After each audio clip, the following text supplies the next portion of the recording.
En 78 años de vida, jamás pensé que mis propios hijos intentarían asesinarme por dinero, pero ese mensaje en la playa me salvó la vida. Antes de continuar, suscríbete al canal, activa la campanita porque todos los días tenemos nuevas historias. Deja tu like y cuéntanos en los comentarios desde qué ciudad nos estás viendo.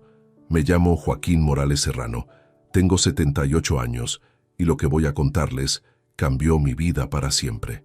Era el 15 de julio de 2023, un sábado perfecto de verano en las playas de Valencia.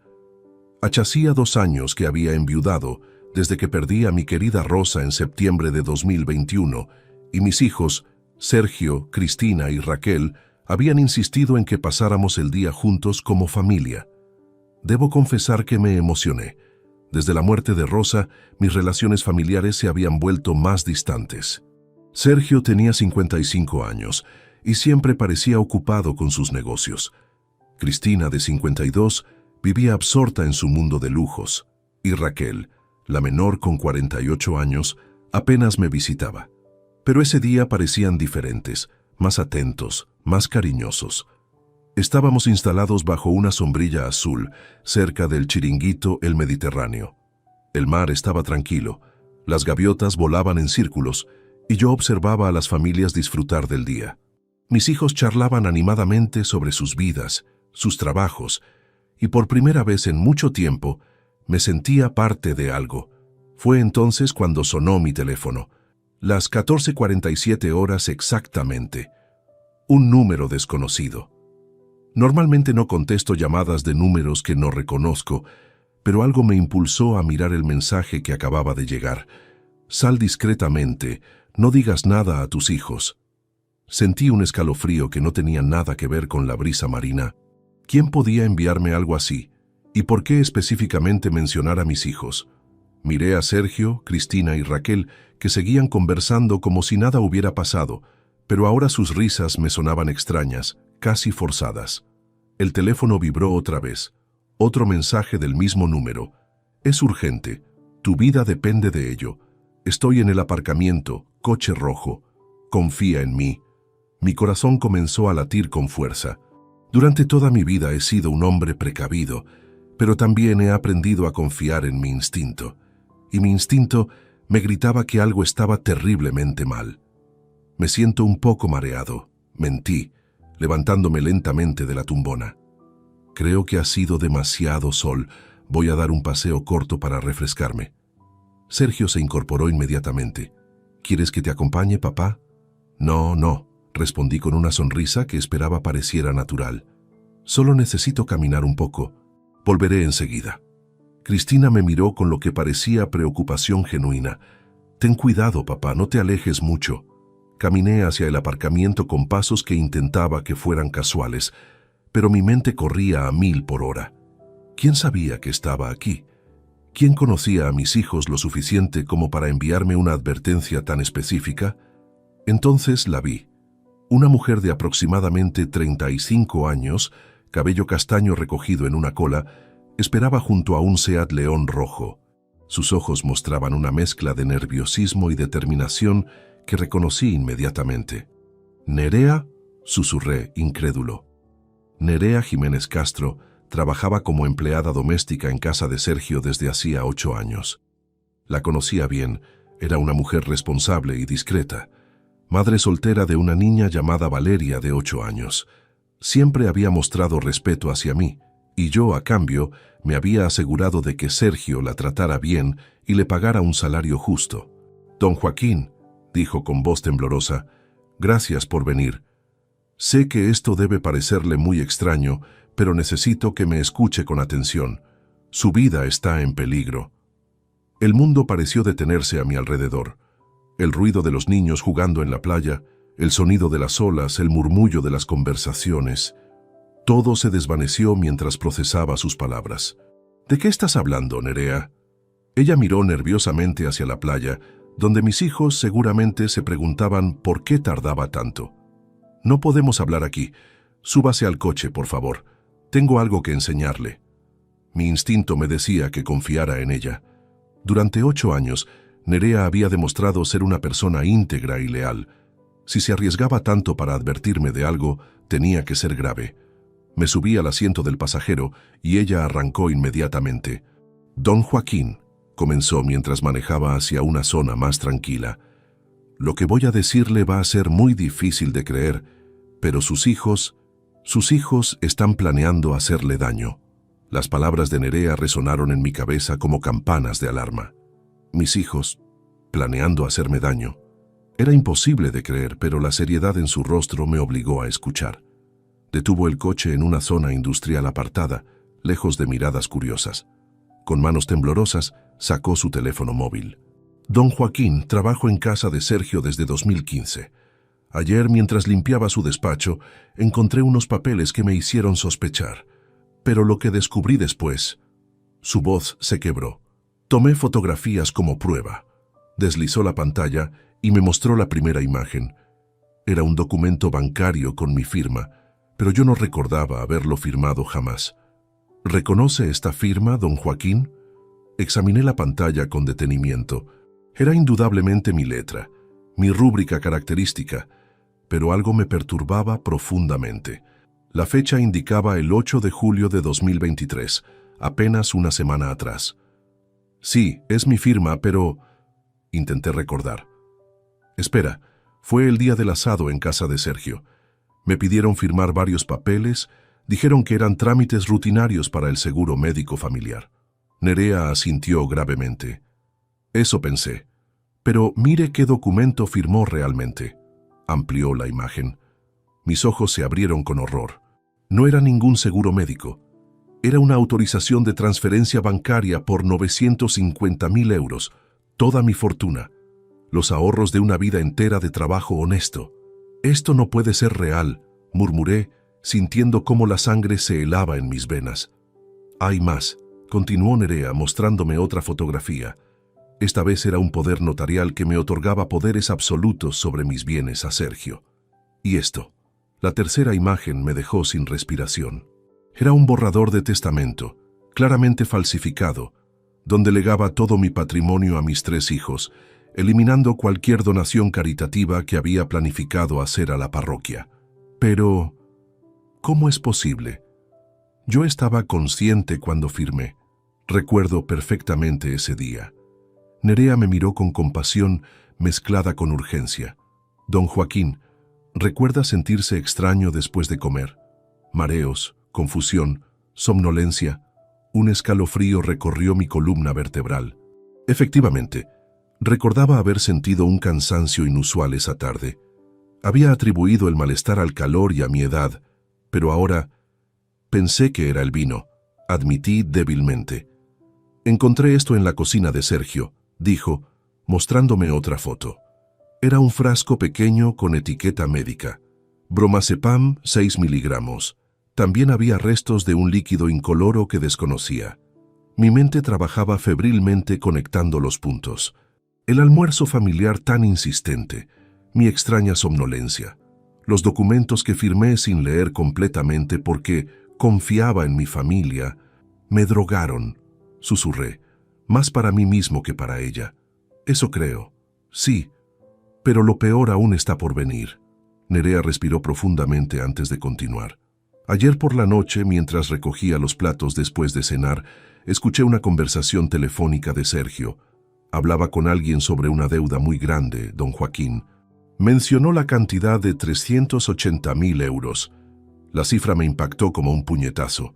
Era una fortuna que ninguno de mis hijos podría reunir con sus ingresos regulares. Sergio parecía desesperado. Le decía a la persona al teléfono que el viejo problema se resolvería pronto, que tenía acceso a los fondos necesarios.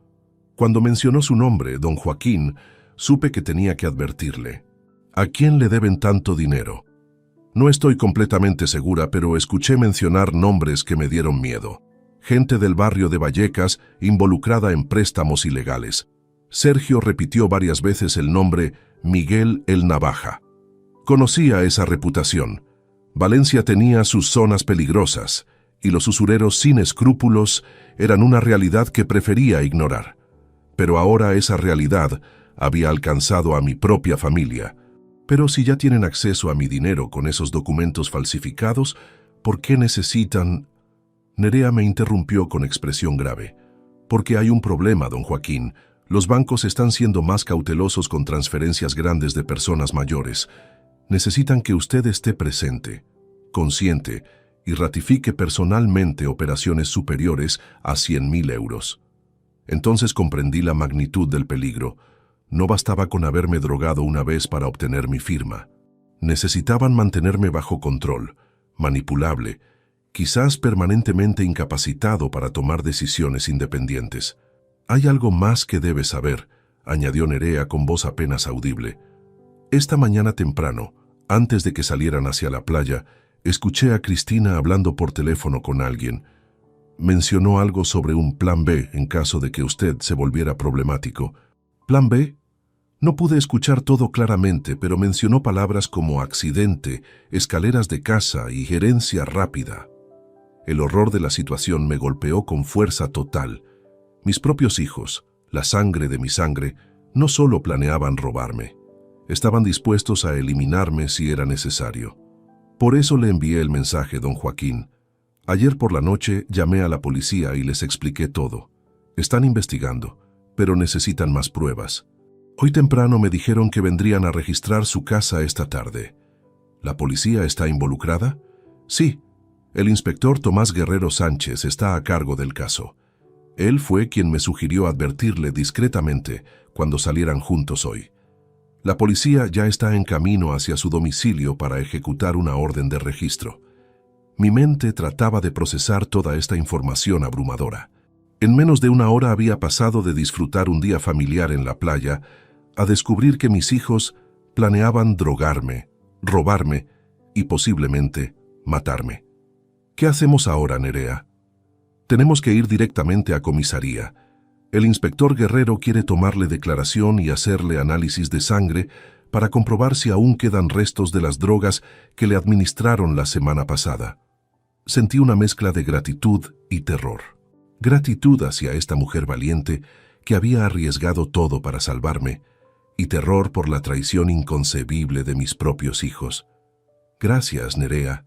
No sé cómo pagarte lo que has hecho por mí. Ella me miró con determinación. Usted siempre me trató con respeto y dignidad, don Joaquín. Jamás podría permitir que le hicieran daño. Mientras nos dirigíamos hacia la comisaría, una pregunta me martillaba la mente. ¿Cómo había llegado mi familia a este punto de desesperación? Y sobre todo, ¿qué más estaba dispuesta a hacer para obtener mi dinero? El trayecto hacia la comisaría de Policía Nacional duró apenas 15 minutos, pero se sintió como una eternidad.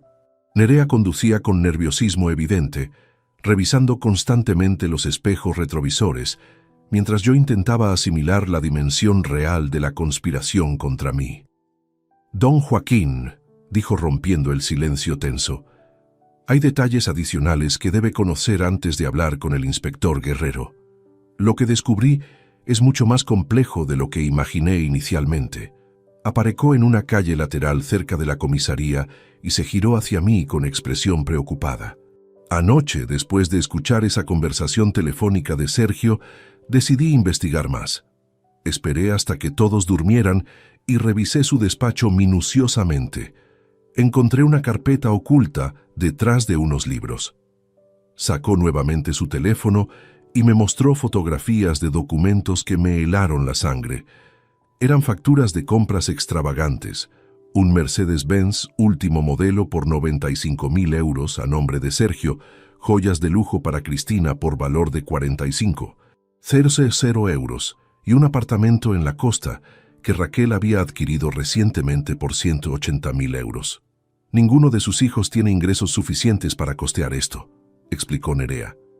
Sergio gana aproximadamente 3.500 euros mensuales en su trabajo de consultoría, Cristina recibe unos 2.800 como administrativa y Raquel apenas 2.200 en su empleo de medio tiempo. Es imposible que pudieran permitirse semejante nivel de vida. La matemática era aplastante. Entre los tres no superaban los 9. 0 euros mensuales, cantidad insuficiente para mantener los lujos que evidentemente habían estado disfrutando. ¿Cómo financiaron todo esto entonces? Esa es la parte más aterradora, don Joaquín. Encontré contratos de préstamos privados firmados con prestamistas ilegales. Los términos son brutales. Intereses del 15% mensual, garantías personales que incluyen amenazas físicas y plazos de devolución imposibles de cumplir. Me mostró fotocopias de esos contratos. Los nombres de los acreedores me resultaban desconocidos, pero las cantidades eran astronómicas. Sergio debía 150.000 euros, Cristina 120.000 y Raquel 110.000. En total, 380.000 euros de deuda con personas que, según las cláusulas del contrato, no dudarían en usar métodos violentos para recuperar su dinero. Y este tal Miguel el Navaja, según lo que pude investigar discretamente, es el líder de una organización dedicada al préstamo usurario en los barrios marginales de Valencia y Madrid. Tiene antecedentes penales por extorsión, amenazas graves y lesiones. Sus métodos de cobranza son conocidos por su brutalidad. Un escalofrío recorrió mi espina dorsal. Mis hijos no solo habían caído en las garras de prestamistas sin escrúpulos, sino que habían elegido a uno de los más peligrosos de la región. ¿Cuándo vencían estos préstamos? Nerea revisó sus fotografías. El plazo final era el 20 de julio de 2023, es decir, dentro de 5 días. Si no pagaban la totalidad, las consecuencias serían severas. Ahora entendía la desesperación que había motivado su plan. No tenían alternativa, o conseguían mi dinero inmediatamente, o enfrentarían represalias que podrían incluir violencia física, daño a sus propiedades o peor aún. Pero hay algo más perturbador que encontré, continuó Nerea con voz temblorosa. Una conversación registrada en el teléfono de Sergio que aparentemente olvidó borrar. Reprodujo un audio de mala calidad, pero suficientemente claro para comprender el diálogo. Era la voz de Sergio hablando con un hombre de acento madrileño. Miguel, necesito más tiempo. El viejo es más desconfiado de lo que pensábamos. No hay más tiempo, Sergio. ¿Sabes cuáles son las reglas? 380.000 euros antes del jueves, o empezamos con los correctivos. Tengo un plan. Mi padre tiene casi 1 millón guardado. Solo necesito que esté cooperativo. ¿Y si no coopera? Hubo una pausa larga antes de que Sergio respondiera con frialdad que me destrozó el corazón. Entonces tendremos que acelerar su partida. Un accidente doméstico, algo natural para un hombre de su edad. La herencia se procesaría en semanas. Las lágrimas comenzaron a brotar de mis ojos. Escuchar a mi propio hijo planificar mi muerte con tal frialdad era más doloroso que cualquier traición financiera. ¿Cuándo grabaste esto? Anteayer por la noche. Sergio habló desde el jardín, creyendo que nadie lo escuchaba, pero dejó la ventana de su dormitorio abierta y su teléfono estaba conectado a un grabador automático que usa para sus reuniones de trabajo. ¿Los otros están al tanto del plan? Completamente. Encontré mensajes de WhatsApp entre los 3 hermanos coordinando los detalles. Cristina había investigado sobre medicamentos que podrían simular un ataque cardíaco natural. Raquel había consultado discretamente con una funeraria sobre procedimientos de cremación rápida. La magnitud de su conspiración me abrumaba. No era una decisión impulsiva, motivada por la desesperación financiera.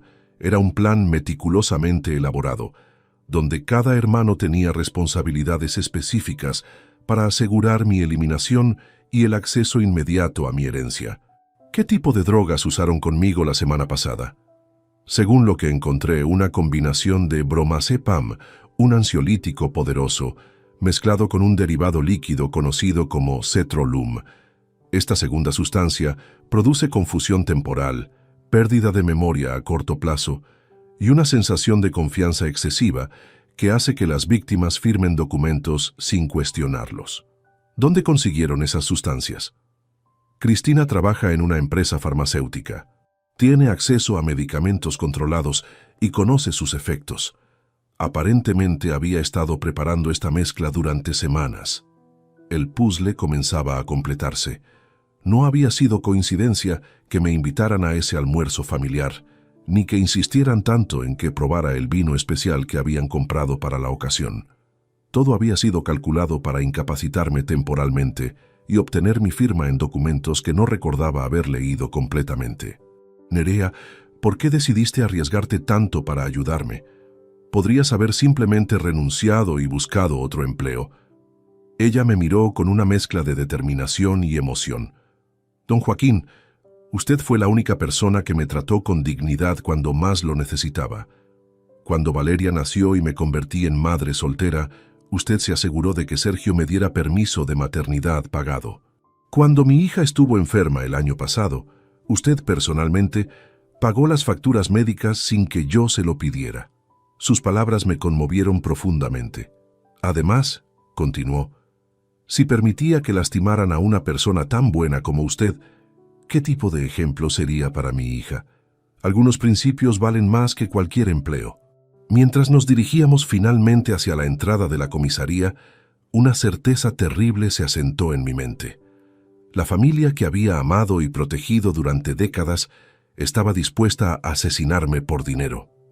Y si no actuaba inmediatamente, dentro de 5 días podría estar muerto. Mientras esperábamos en la sala de la comisaría a que el inspector Guerrero nos atendiera, mi mente comenzó un viaje doloroso hacia el pasado. Las revelaciones de Nerea habían abierto una herida profunda, pero también me obligaron a reexaminar los últimos 2 años de mi vida con una claridad devastadora. Todo comenzó el 23 de septiembre de 2021. Rosa, mi compañera de 52 años de matrimonio, falleció tras una batalla de 6 meses contra el cáncer de páncreas. Recuerdo vívidamente cómo mis hijos se comportaron durante esos días finales.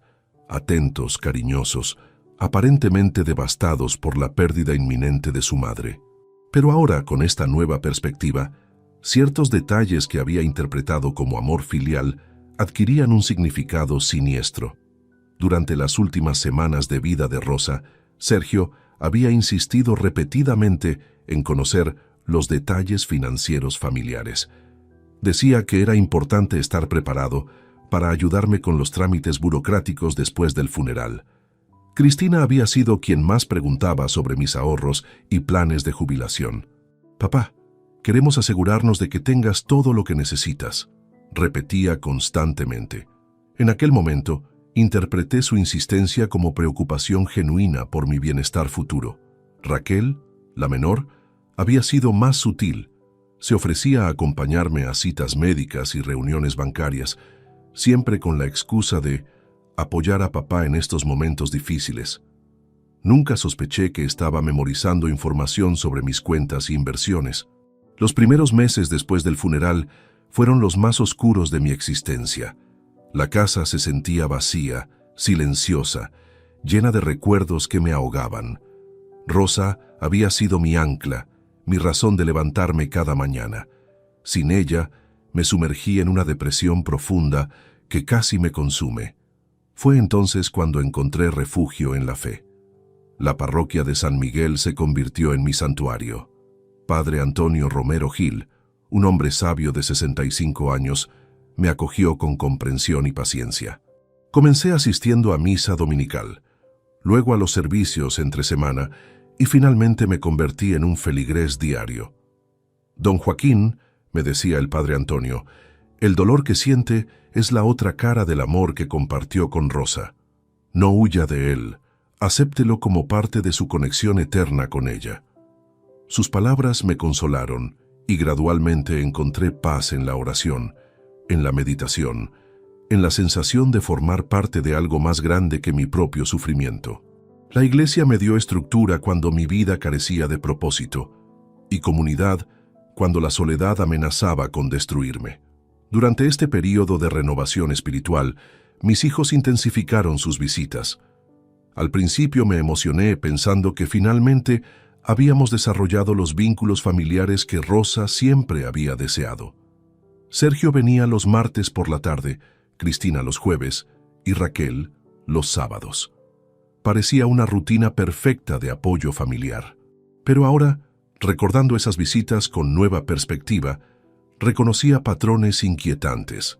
Siempre preguntaban sobre mi salud de manera específica. ¿Tomaba medicamentos? ¿Tenía dificultades para recordar cosas? ¿Había considerado establecer un poder legal para emergencias médicas? Las preguntas sobre dinero eran constantes pero disfrazadas de preocupación. Papá, ¿has pensado en consolidar tus ahorros en una sola cuenta para simplificar la gestión? ¿No sería más conveniente tener acceso online a tus fondos? ¿Has actualizado tu testamento después de la muerte de mamá? Sergio había sido particularmente insistente sobre este último punto. En enero de 2022, apenas 4 meses después del funeral, me presionó para visitar al notario por precaución. En aquel momento cedí porque parecía una sugerencia sensata de un hijo responsable. Recordaba vívidamente esa visita notarial. Sergio me acompañó y permaneció presente durante toda la consulta. El notario, el señor García Valdés, había preparado varios documentos que, según Sergio, modernizarían mis disposiciones testamentarias y protegerían mi patrimonio. Firmé todo confiadamente, creyendo que estaba asegurando el futuro de mis hijos. Pero ahora me preguntaba qué documentos adicionales podrían haber incluido entre esos papeles. ¿Habría firmado poderes notariales sin darme cuenta? ¿Autorizaciones bancarias ocultas entre cláusulas testamentarias legítimas? Cristina había adoptado una estrategia diferente, pero igualmente efectiva. Se presentaba como la administradora familiar oficiosa, ofreciéndose a manejar mis facturas mensuales y trámites burocráticos. Papá, déjame ayudarte con estas cosas aburridas. Tú concéntrate en recuperarte emocionalmente. Gradualmente, ella había asumido control sobre varios aspectos de mi vida financiera diaria. Pagaba mis servicios públicos, manejaba correspondencia bancaria y se encargaba de renovar seguros y suscripciones. En retrospectiva, esto le había dado acceso completo a información sobre mis recursos económicos. Raquel había elegido la aproximación más sutil y manipulativa. Se enfocaba en mi estado emocional, presentándose como la hija comprensiva que mejor entendía mi dolor. Papá, sabes que puedes confiar en mí con cualquier preocupación. Los hermanos mayores a veces no entienden, pero yo siempre estaré aquí para ti. Sus visitas incluían largas conversaciones sobre Rosa, memorias compartidas y planes para honrar su legado. Durante estas charlas íntimas, Raquel extraía información sobre mis intenciones caritativas, mis deseos de donar a la parroquia y mis planes para el futuro.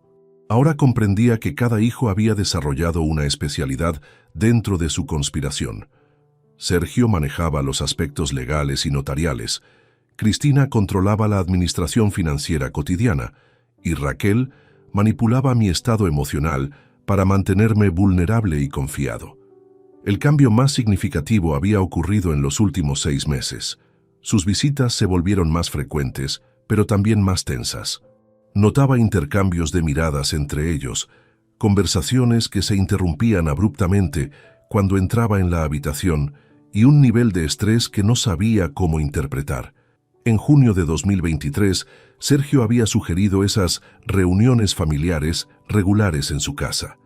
Papá, ahora que estás mejor emocionalmente, deberíamos pasar más tiempo juntos como familia. Mamá habría querido vernos unidos.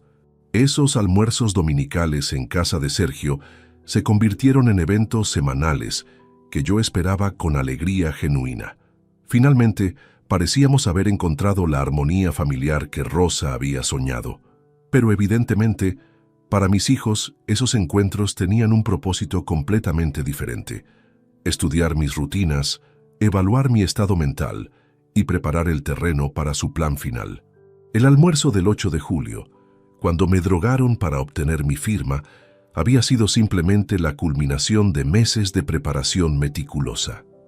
No fue un acto impulsivo de desesperación, sino el resultado de una estrategia cuidadosamente planificada para acceder a mi patrimonio. Mientras permanecía sentado en esa sala de espera, rodeado de carteles sobre seguridad ciudadana y prevención de delitos, una revelación amarga se asentó en mi conciencia. Durante 2 años había confundido manipulación calculada con amor filial. Mi vulnerabilidad emocional tras la muerte de Rosa los había convertido en depredadores, no en consoladores. La fe que tanto me había ayudado a sanar ahora enfrentaba su prueba más difícil. ¿Cómo reconciliar las enseñanzas cristianas sobre perdón y amor familiar con la realidad brutal de que mis propios hijos estaban dispuestos a asesinarme por dinero. Don Joaquín Morales Serrano, adelante por favor.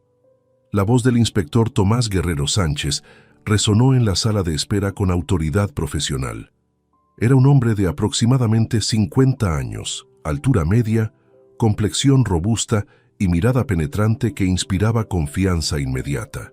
Su uniforme impecable y modales serios me tranquilizaron en medio de la tormenta emocional que atravesaba. Buenos días, inspector. Esta es Nerea Jiménez Castro, quien me alertó sobre la situación. Dije mientras nos dirigíamos hacia su oficina. Señora Jiménez, su llamada de anoche fue muy oportuna. Hemos estado trabajando intensamente desde entonces para verificar la información que nos proporcionó, respondió el inspector mientras nos invitaba a sentarnos frente a su escritorio lleno de expedientes y documentos. La oficina era austera pero eficiente. Paredes blancas decoradas únicamente con certificados policiales, un mapa detallado de Valencia y fotografías oficiales del rey y autoridades autonómicas. 2 computadoras funcionaban simultáneamente, mostrando bases de datos que no alcanzaba a distinguir desde mi posición. Don Joaquín, antes de proceder con su declaración formal, necesitamos realizarle análisis médicos urgentes.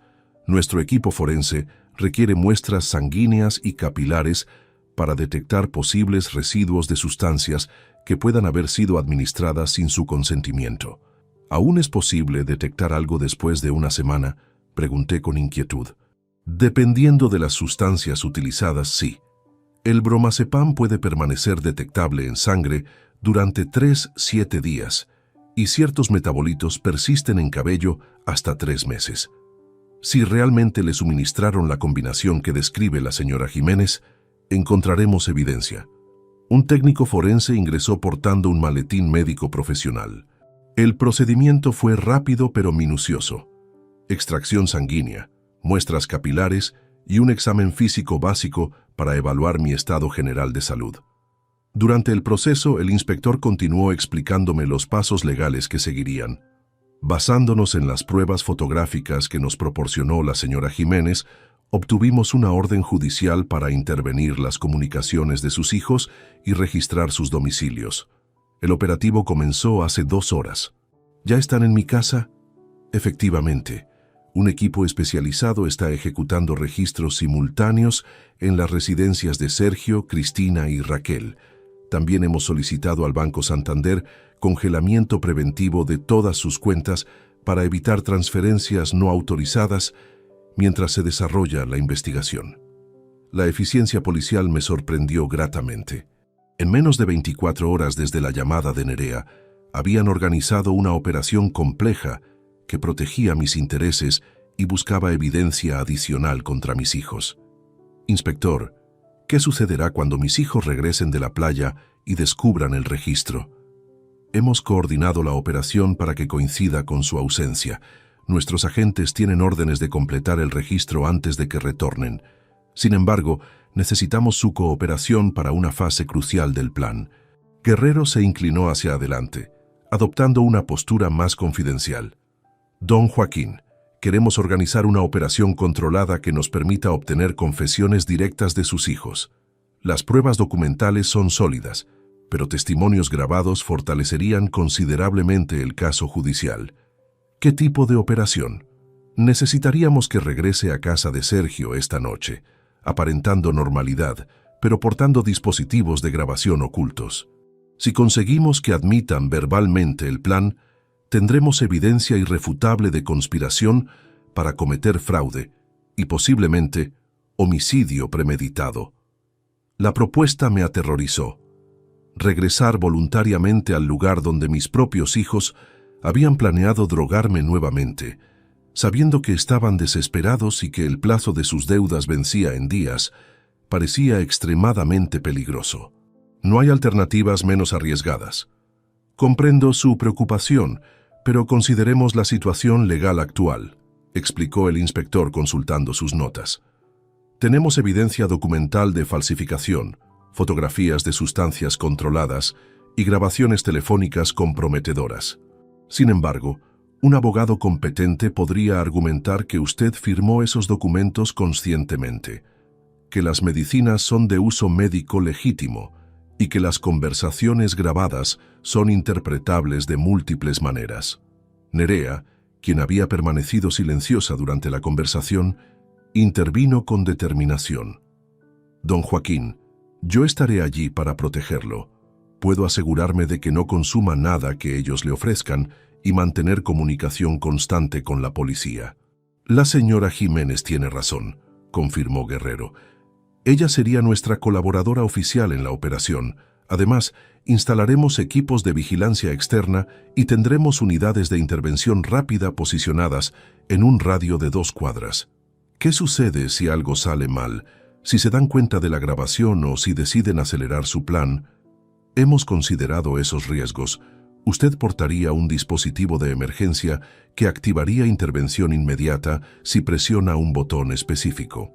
Además, estableceremos códigos de seguridad que la señora Jiménez puede usar para solicitar ayuda sin despertar sospechas. El inspector me mostró un dispositivo diminuto, similar a un botón de camisa, pero equipado con micrófono de alta sensibilidad y transmisor GPS. La tecnología me impresionó por su sofisticación y discreción. También consideremos las consecuencias de no actuar decisivamente, continuó Guerrero. Sus hijos están bajo presión extrema de prestamistas violentos. Si no obtienen el dinero en los próximos días, podrían intentar algo desesperado e irreversible. Sus palabras me obligaron a confrontar una realidad terrible. Independientemente de mis miedos, mis hijos ya habían cruzado líneas morales que no tenían retorno. Si no los detenía ahora, cuando tuviera protección policial y evidencia legal, las próximas oportunidades podrían ser demasiado tardías. ¿Cuándo sería esta operación? Idealmente esta misma noche. Según nuestras investigaciones, sus hijos planeaban invitarlo a cenar mañana domingo para finalizar ciertos trámites familiares. Anticiparnos a su cronograma nos daría ventaja táctica. ¿Cómo explicaría mi regreso inesperado después de haberme marchado de la playa? La señora Jiménez sugirió una coartada convincente. Usted se sintió mal durante el paseo, ella lo encontró desorientado cerca del aparcamiento y lo acompañó a casa de Sergio para que sus hijos pudieran cuidarlo. Nerea asintió confirmando el plan. Les diré que lo encontré mareado y preocupado por su presión arterial. Conocen mi discreción y no sospecharán que contacté a la policía. El técnico forense regresó con resultados preliminares de los análisis. Inspector, confirmamos presencia de bromazepam en concentraciones significativas y detectamos trazas de una sustancia que coincide con derivados del cetrolum. Los niveles sugieren administración en dosis altas hace aproximadamente una semana. Perfecto. Don Joaquín, esto confirma científicamente que fue drogado. Tenemos base sólida para proceder con cargos criminales. La validación científica de las sospechas de Nerea me llenó de una mezcla de alivio y horror. Alivio porque finalmente tenía pruebas objetivas de la traición. Horror porque confirmaba que mis propios hijos habían estado dispuestos a incapacitarme químicamente para robarme. Inspector, acepto participar en la operación. Pero necesito una garantía. Si algo sale mal, si mi vida corre peligro real, sus agentes intervendrán inmediatamente sin importar el estado de la grabación. Tiene mi palabra personal y mi compromiso profesional, don Joaquín. Su seguridad es nuestra prioridad absoluta. Mientras salíamos de la comisaría para preparar los detalles finales de la operación nocturna, una certeza se cristalizó en mi mente. Esa noche, enfrentaría a mis hijos sabiendo exactamente quiénes eran realmente. Ya no serían los niños que había criado, ni los adultos que creía haber educado en valores éticos. Serían criminales desesperados dispuestos a todo por dinero, y yo sería el instrumento de su propia condena. Eran las 18:30 horas cuando regresamos a la comisaría para ultimar los detalles de la operación nocturna. El inspector Guerrero había convocado a un equipo especializado que incluía técnicos en vigilancia, expertos en comunicaciones y agentes de la unidad de intervención rápida. La profesionalidad del grupo me tranquilizó considerablemente. Don Joaquín, le presento al sargento López Martín, especialista en operaciones encubiertas, y a la oficial Ruiz Herrera, experta en dispositivos de grabación, anunció el inspector mientras me guiaba hacia una sala de reuniones equipada con mapas detallados del barrio donde vivía Sergio. El sargento López, un hombre joven de unos 35 años con aspecto atlético y mirada inteligente, desplegó sobre la mesa varios dispositivos electrónicos de tamaño minúsculo. Señor Morales, utilizaremos 3 sistemas de grabación redundantes para garantizar que capturemos toda la conversación con claridad perfecta, explicó mientras manipulaba delicadamente los aparatos. Primero, este micrófono direccional integrado en un botón de camisa que registra audio en un radio de 5 metros. Segundo, un transmisor GPS oculto en su cinturón que nos permite monitorear su ubicación exacta en tiempo real. Me mostró el tercer dispositivo, una pequeña cámara del tamaño de una moneda. Este será el elemento más importante, una microcámara con transmisión directa instalada en sus gafas. Nos permitirá ver exactamente lo que usted ve e intervenir instantáneamente si detectamos peligro inminente. La oficial Ruiz complementó la explicación técnica. Todos los dispositivos están sincronizados con nuestro centro de comando móvil que estacionaremos a 150 metros de la casa de Sergio. Tendremos transmisión audiovisual continua y capacidad de respuesta inmediata. ¿Cómo funciona el sistema de emergencia? El sargento López me entregó lo que parecía un bolígrafo común. Si presiona este extremo 2 veces seguidas, activará una alarma silenciosa en nuestro centro de comando. Tendremos agentes irrumpiendo en la casa dentro de 90 segundos. Si presiona 3 veces, consideraremos que su vida está en peligro inmediato y la intervención será aún más rápida. Nerea, quien había observado la demostración con atención concentrada, planteó una preocupación crucial. ¿Cómo me comunico con ustedes si detecto algo sospechoso antes de que don Joaquín active la emergencia? Excelente pregunta, señora Jiménez. Usted llevará este dispositivo, respondió la oficial Ruiz, mostrándole un teléfono móvil aparentemente normal. Está programado con números de marcación rápida. Si presiona el 1, nos indicará situación bajo control. El 2 significa precaución necesaria. Y el 3 activará intervención inmediata. El inspector Guerrero desplegó fotografías aéreas de la zona residencial donde vivía Sergio, señalando posiciones estratégicas con marcadores rojos.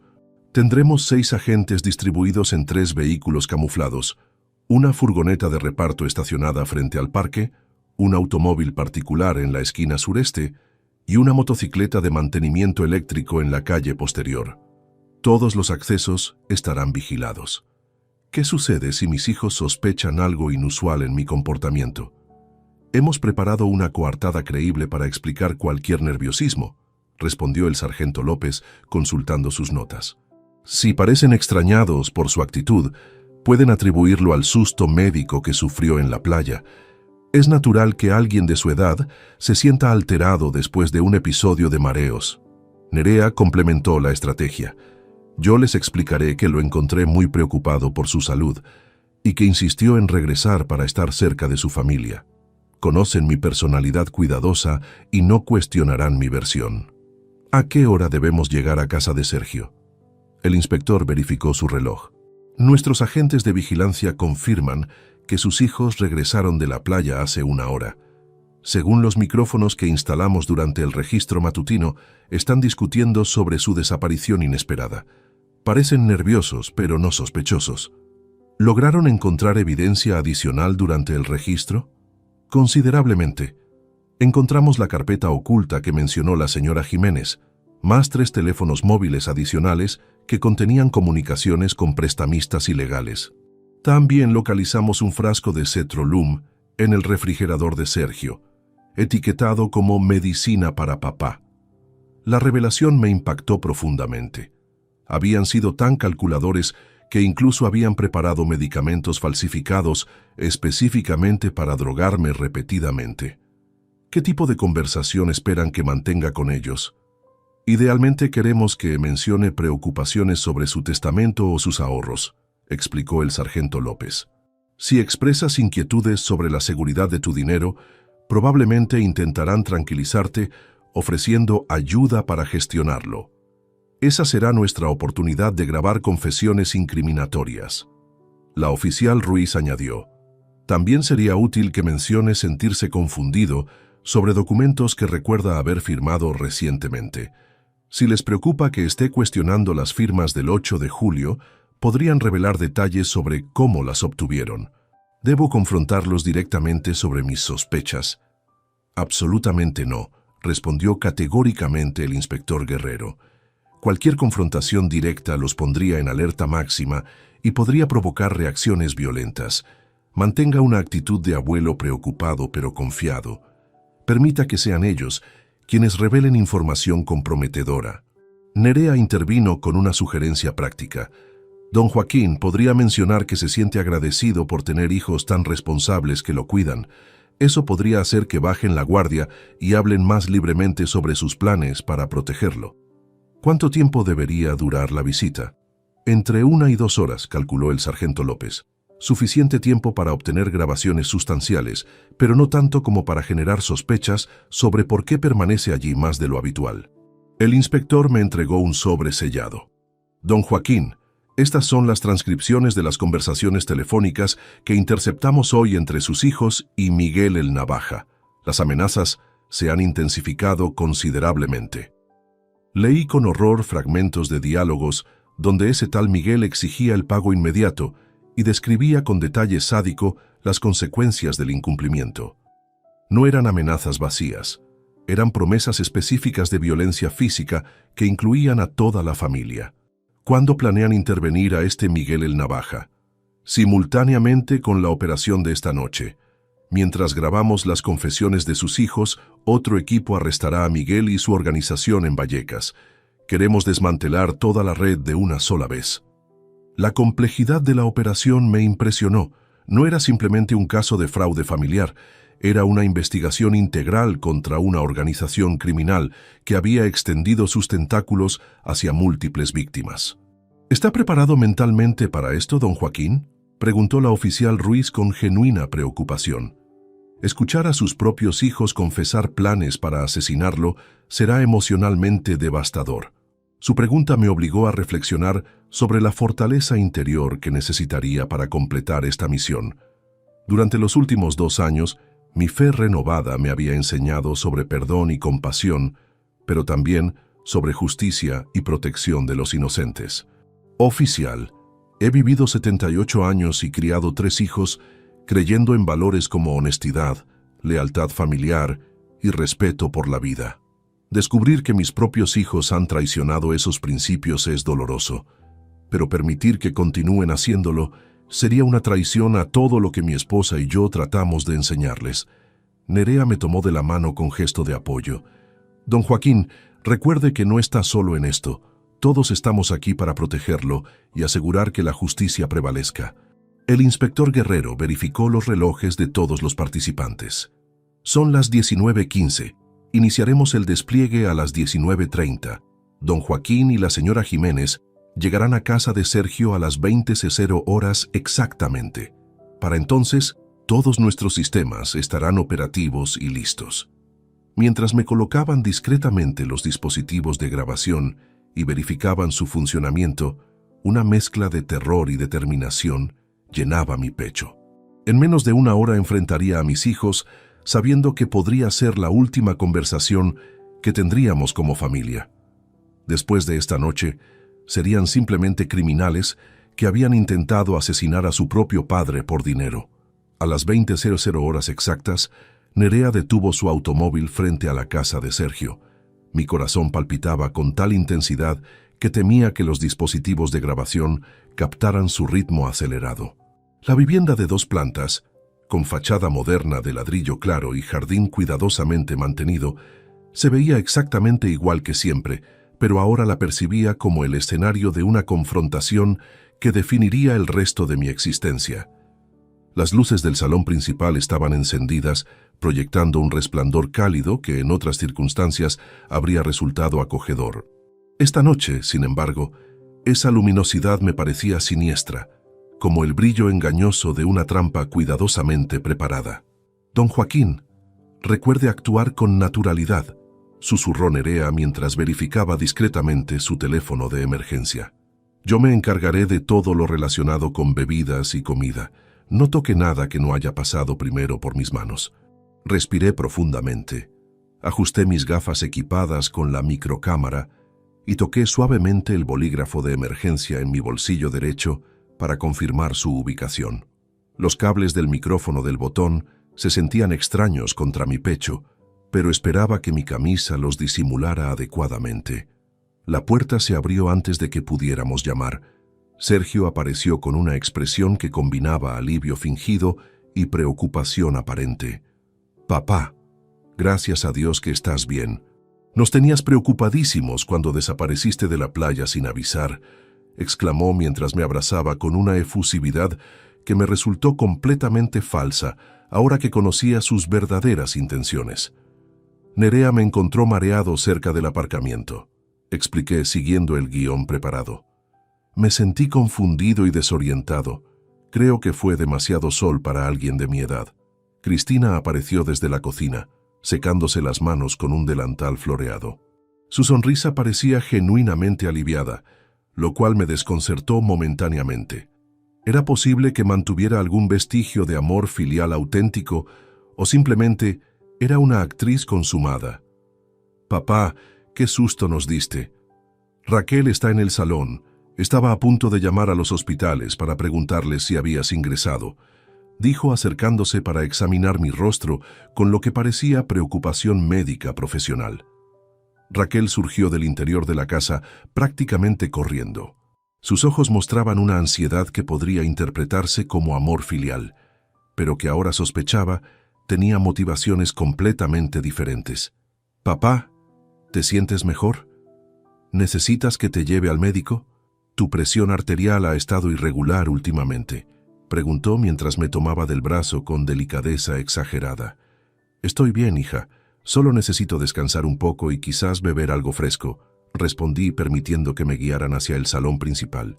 El interior de la casa reflejaba el nivel de vida que mis hijos habían estado manteniendo con dinero prestado.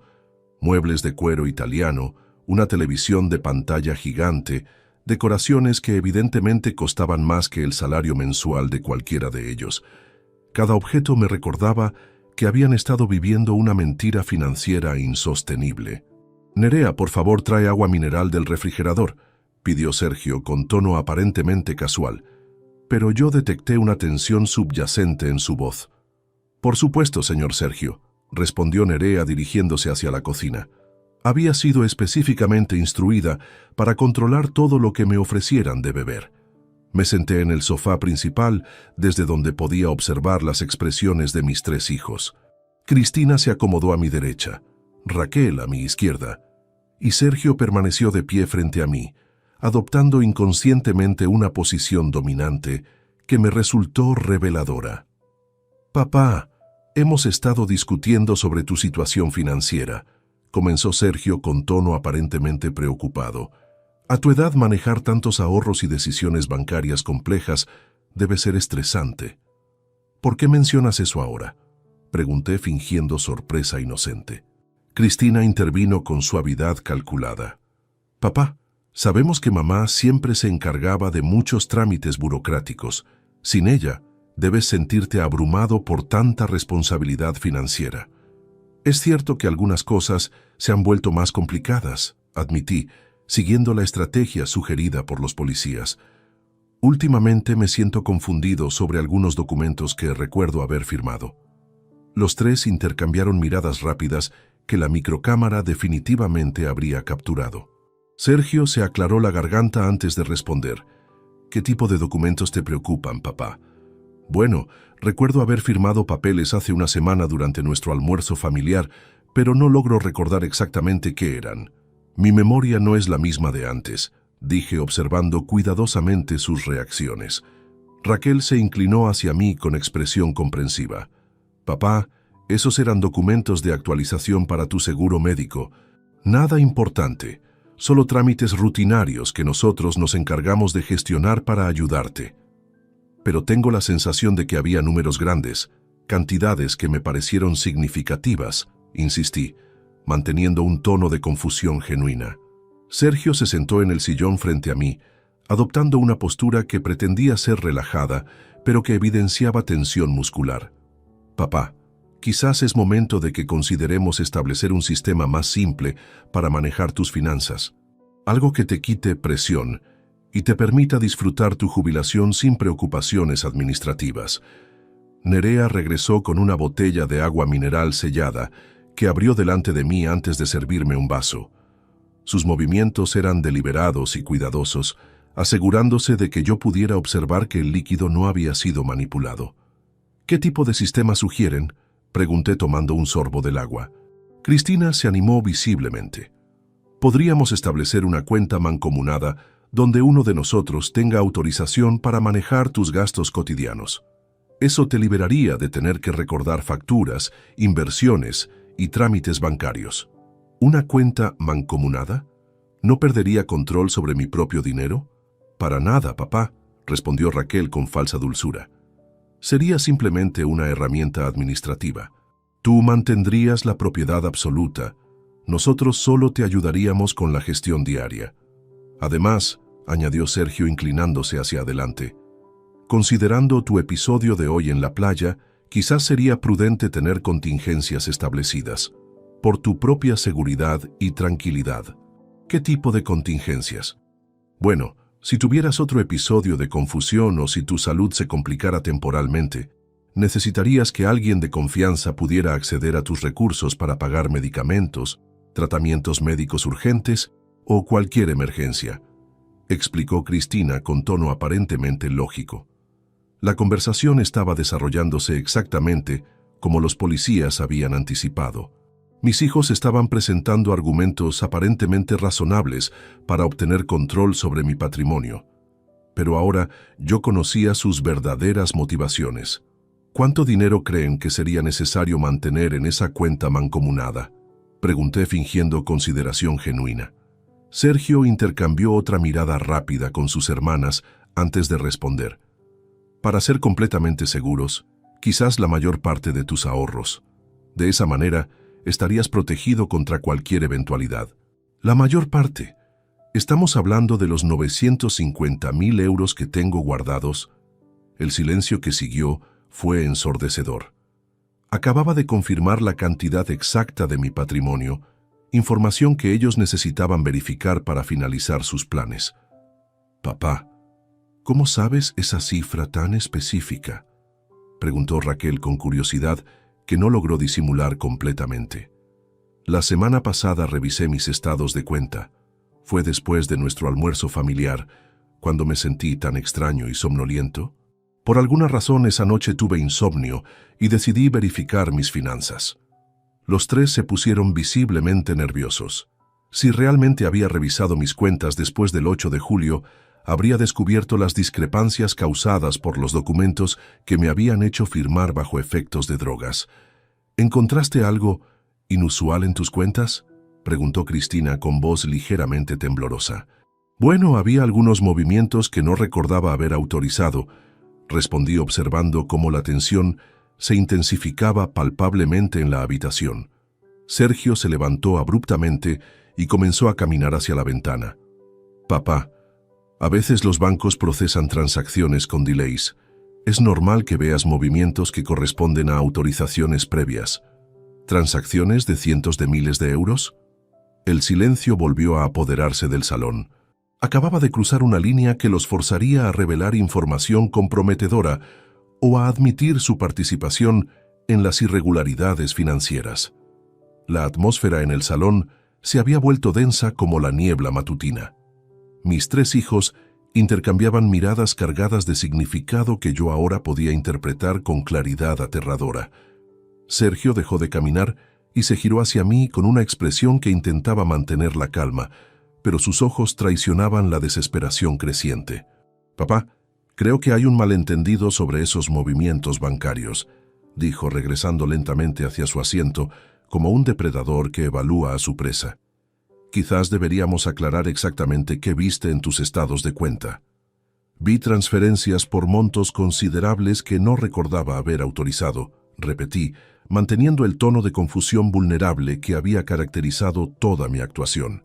Cantidades que podrían resolver problemas financieros muy serios. Cristina se removió inquieta en el sofá, sus dedos tamborileando nerviosamente sobre el cojín de cuero.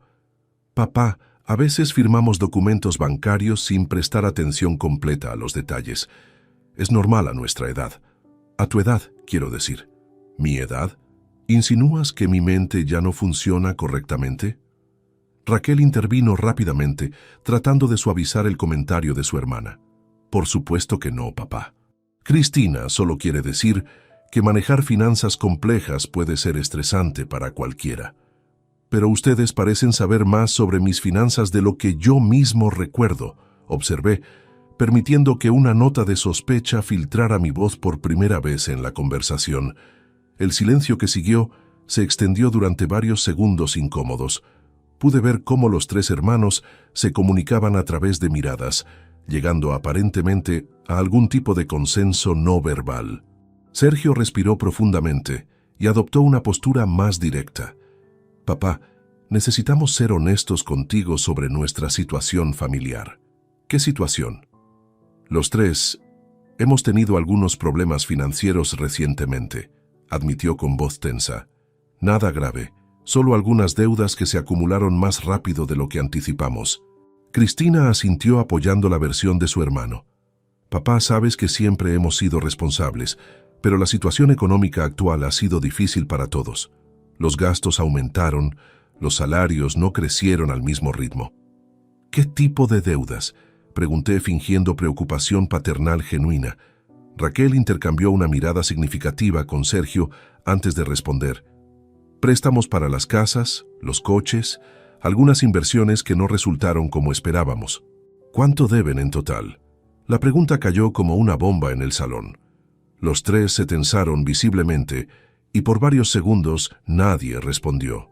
Es una cantidad considerable, murmuró finalmente Sergio. ¿Cientos de miles? Sí, admitió Cristina con voz apenas audible. ¿Casi 400.000 euros? El impacto de mi pregunta específica fue inmediato y devastador. Sergio palideció completamente. Cristina dejó escapar un gemido involuntario y Raquel se llevó las manos a la boca como si quisiera retroceder las palabras que estaba a punto de pronunciar. ¿Cómo sabes esa cifra exacta?, balbuceó Sergio. Porque es precisamente la cantidad que aparece en documentos de transferencia que lleva mi firma, una firma que no recuerdo haber puesto conscientemente. Respondí con una calma que no sentía internamente. Nerea, quien había permanecido discretamente en un rincón del salón, se acercó para ofrecerme más agua. Sus movimientos eran deliberadamente lentos, dándome tiempo para procesar la reacción de mis hijos ante mi revelación. «Papá», dijo Raquel con voz quebrada, «si viste esos documentos, entonces sabes que estamos en una situación desesperada». ¿Desesperada hasta qué punto? Sergio se levantó nuevamente y comenzó a caminar en círculos, pasándose las manos por el cabello. «Papá, las personas a quienes debemos dinero no son exactamente bancos tradicionales». ¿Qué significa eso? Significa que si no pagamos pronto, las consecuencias van más allá de problemas crediticios, explicó Cristina con lágrimas comenzando a formarse en sus ojos. ¿Qué tipo de consecuencias?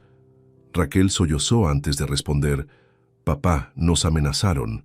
Dijeron que si no pagamos antes del jueves, empezarían con métodos más persuasivos. ¿Quién los amenazó? Sergio se detuvo frente a la ventana dándome la espalda. Un hombre llamado Miguel Fernández, pero todos lo conocen por otro nombre. ¿Qué otro nombre? Miguel el Navaja, susurró Cristina. El nombre confirmó todo lo que la policía me había revelado. Mis hijos no solo habían caído en las redes de prestamistas ilegales, sino que habían elegido específicamente al más violento y peligroso de la región. ¿Y qué les pidió ese Miguel? Los 380. 0 euros completos más intereses acumulados, respondió Sergio girándose hacia mí, con desesperación evidente en su rostro. En total, casi 420.000 euros. ¿Cuándo? Pasado mañana, el 20 de julio. ¿Y qué sucede si no pueden pagar? El silencio volvió a apoderarse del salón, pero esta vez era diferente. Era el silencio de personas que habían contemplado posibilidades terribles y habían tomado decisiones irreversibles. «Papá», dijo finalmente Raquel con voz apenas audible, «Miguel nos explicó que tiene métodos para asegurar el pago de una manera u otra». «¿Qué métodos?». Sergio regresó al sofá y se sentó frente a mí, inclinándose hacia adelante con expresión intensa. «Papá, si algo te pasara a ti, si tuvieras algún accidente o problema de salud grave, nosotros heredaríamos inmediatamente. El proceso sería rápido, especialmente si hay un testamento claro y poderes notariales ya establecidos». Las palabras que acababa de escuchar me helaron la sangre. Mi propio hijo acababa de admitir que habían contemplado mi muerte como solución a sus problemas financieros. ¿Estás sugiriendo que mi muerte sería conveniente para ustedes? Cristina se cubrió el rostro con las manos. Papá, no queríamos pensar en eso, pero Miguel nos presionó para considerar todas las opciones disponibles. ¿Todas las opciones? Raquel sollozó más fuerte antes de confesar. Papá, Miguel nos dijo que si no conseguíamos el dinero voluntariamente de ti, tendríamos que asegurar el pago de otra manera. ¿Qué otra manera específicamente? Sergio me miró directamente a los ojos con una mezcla de vergüenza y determinación desesperada. Papá, a tu edad, un accidente doméstico no sería sospechoso. Una caída por las escaleras, un problema cardíaco durante la noche, algo que pareciera natural. Y ya han planificado ese accidente. El silencio confirmó mi pregunta más de lo que cualquier palabra podría haberlo hecho. Cristina investigó sobre medicamentos que podrían simular problemas cardíacos, admitió Raquel entre sollozos. Raquel consultó sobre procedimientos de cremación rápida para evitar autopsias prolongadas. ¿Y tú, Sergio? ¿Cuál era tu parte del plan? Mi hijo mayor me miró con una mezcla de dolor y resolución que me partió el corazón. Yo me encargaría de estar contigo cuando sucediera, para asegurarme de que no sufrieras y de que todo pareciera natural. ¿Cuándo iba a suceder este accidente? Esta semana, susurró Cristina. Miguel nos dio hasta el jueves, así que tendríamos que actuar antes. ¿Mañana? Sergio asintió lentamente. Habíamos planeado invitarte a cenar mañana. Iba a ser la última vez. Las confesiones que acababa de escuchar confirmaban todo lo que la policía había sospechado y más. Mis propios hijos no solo habían planeado drogarme y robar mi dinero, sino que habían elaborado un plan detallado para asesinarme y hacer que pareciera un accidente natural. ¿Y después de mi muerte? Heredaríamos inmediatamente, pagaríamos a Miguel y nadie sospecharía nada, explicó Raquel con voz quebrada. Serías recordado como un abuelo querido que murió pacíficamente en casa de su hijo. ¿Han considerado que están describiendo el asesinato premeditado de su propio padre? Los tres comenzaron a llorar simultáneamente, pero sus lágrimas ya no me conmovían. Eran lágrimas de autocompasión, no de arrepentimiento genuino. Papá, no teníamos alternativa, gimió Sergio. Miguel no acepta excusas. Si no pagamos, nos matará a nosotros y después vendrá por ti de todos modos. En ese momento, con las confesiones completas grabadas en los dispositivos policiales, supe que mi familia había cruzado una línea de la cual no habría retorno. Ya no eran mis hijos. Eran criminales desesperados que habían elegido el asesinato como solución a sus problemas autoinfligidos. El reloj de pared marcaba las 21:15 horas cuando decidí que había escuchado suficiente. Las confesiones de mis hijos habían superado las expectativas más pesimistas de la policía. No solo habían admitido el plan de drogarme y robar mi dinero, sino que habían detallado específicamente su intención de asesinarme para acelerar su herencia. Hijos míos, dije con una calma que me sorprendió a mí mismo, lo que acaban de confesarme es uno de los crímenes más graves que contempla la ley española. Sergio se enderezó bruscamente, como si mis palabras hubieran activado alguna alarma en su cerebro. Papá, ¿por qué usas esa palabra? Confesarme. Hablas como si fueras un juez o un policía. Su observación me hizo consciente de que mi vocabulario había cambiado sutilmente durante la conversación. Después de pasar toda la tarde con investigadores y abogados, había adoptado inconscientemente su terminología legal. Sergio, soy tu padre, y ustedes me acaban de explicar que planeaban matarme mañana por la noche, respondí manteniendo el tono sereno. ¿Cómo esperan que reaccione ante semejante revelación? Cristina se levantó del sofá con movimientos nerviosos. Papá, estás hablando de manera extraña.